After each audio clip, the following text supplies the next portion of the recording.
So Castle Crashers has been around for 17 years, and in that time, the game's gotten multiple small DLCs, remasters, and also managed to spawn the least liked video game character of all time. And with the recent release of the Painter Boss Paradise DLC, it got me thinking, what does the future of Castle Crashers look like? So grab your favourite cut of meat, restock your healing potions, and let's discuss the future of Castle Crashers. So as I've already mentioned, Castle Crashers had recently received its first major DLC in like a solid decade, showing us that the Behemoth are clearly not done with the game. But now that the Painter Boss DLC has come and gone, what is next for Castle Crashers? In my mind, there are 3 scenarios that I think are most likely to happen, beginning with scenario 1, and that's for the Behemoth to do nothing.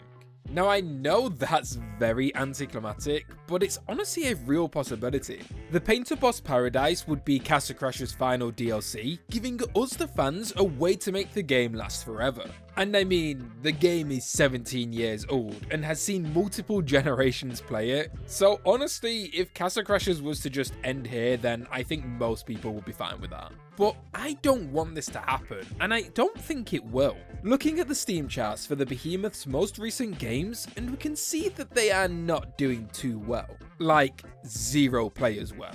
And when compared to Castle Crashers Steam numbers, you can clearly see where the fans' interests lie. Now I don't want it to seem like I'm dunking on these games, as I have played them and do enjoy them, but the numbers don't lie. And this may be one of the factors towards the Behemoth doing more Castle Crashers. Which brings me on to scenario 2, more DLCs. Yeah, so as the Painter Boss Paradise DLC has shown us, just because Castle Crashers is 17 years old doesn't mean it'll stop receiving updates and DLC content.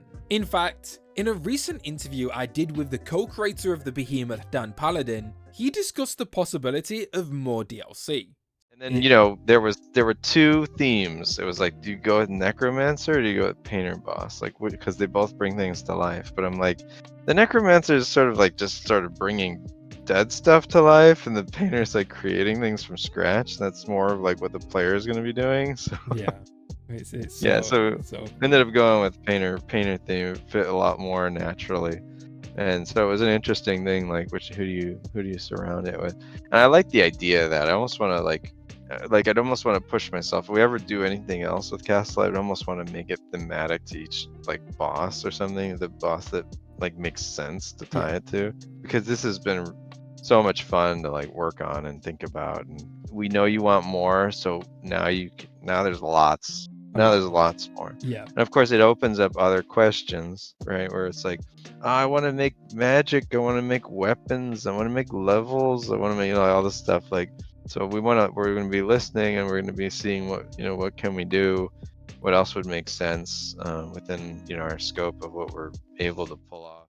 So when planning the Painter Boss DLC, the Behemoth were torn on who to theme it on, with the contenders being the Painter or the Necromancer. Dan then mentioned that the Behemoth are listening to the community feedback and are aware of people wanting to make weapons, magic, and even levels, potentially tying more DLC content with other bosses from the game. This would be amazing to see in the future, as we would not only be getting more DLC content with Castle Crashers, but it would also allow the Behemoth to tie up some loose ends. Here are some of my ideas. Starting with the Industrial Prince, who is the only boss in the game you can choose to spare, leaving us with the unanswered question of which is canon. But with the new Industrial Arsenal DLC, we can see that the Knights chose to spare the Industrial Prince. And in return, he opened his Industrial Forge to us. Here we can craft new weapons that completely change how we melee. You can have heavy two-handed weapons that swing slow but deal devastating damage, or elemental weapons that focus on damage over time.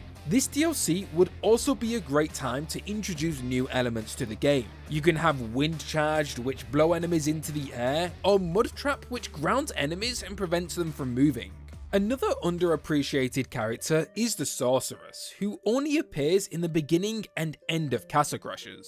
Her only role is to tell you how to use magic. But in the Secrets of the Sorceress DLC, you can actually go visit the Sorceress in her tower, where she'll teach you how to use your magic at its maximum potential. Lay down your sword and embrace the arcane, massively increasing your magic damage, duration, and regeneration in exchange for not being able to melee. As you embrace the arcane, you learn new ways to use your magic. You learn to coat your arrows in a magical aura, applying elemental debuffs to any enemies hit. And you'll need all the help you can get for the Night of the Necromancer DLC, where we face off against the Necromancer one final time. This DLC would introduce a brand new campaign which can be accessed from the map. Fight through new levels containing brand new enemies, encounters, and boss fights, as you prepare to face the Necromancer one final time. Anyway, long story short, it is entirely possible that the Painter Boss DLC is not final, and we may see some more DLC for Castle Crashers in the future. But if you ask me, I personally want Scenario 3, and that's of course Castle Crashers 2.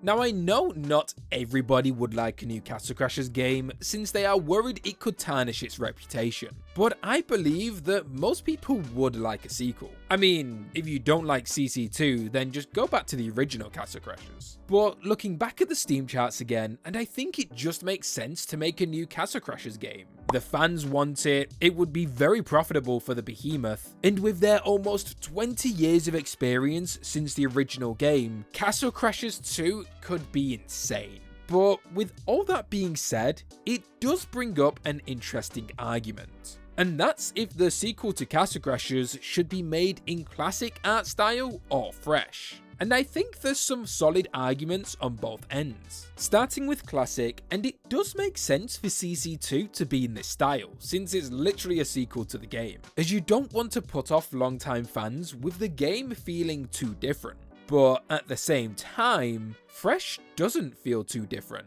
In fact, I'd say it feels better.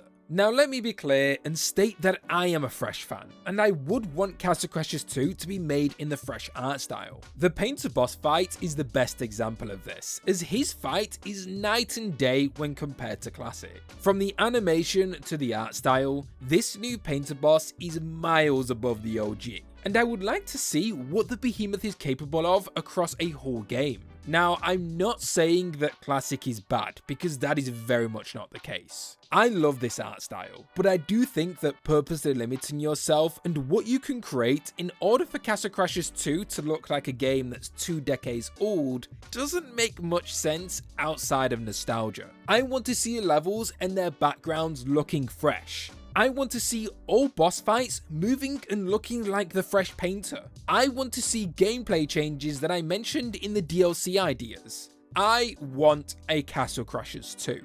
But anyway guys, let me know down in the comments what you guys think. Do you want more DLC for Castle Crashers, or would you want a Castle Crashers 2? Should the new content be in the classic art style, or should fresh be the new normal? Thank you so much for watching, and I'll see you all in the next video. Goodbye.